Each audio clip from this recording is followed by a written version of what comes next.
বিএনপির শপথ নেওয়ার আগেই সারা দেশে নৈরাজ্য ও শাসনতন্ত্র চালু করেছে বলে মন্তব্য করেছেন জাতীয় নাগরিক পার্টির নির্বাচন পরিচালনা কমিটির প্রধান আসিফ মাহমুদ সজীব ভুঁইয়া।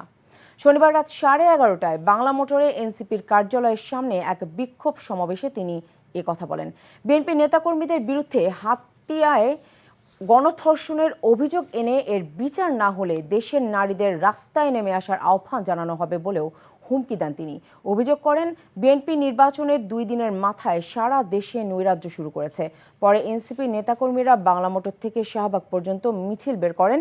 একই ঘটনার প্রতিবাদে ঢাকা বিশ্ববিদ্যালয়ের রাজু ভাস্কর্যের সামনে বিক্ষোভ সমাবেশ করে ইসলামী ছাত্র শিবির।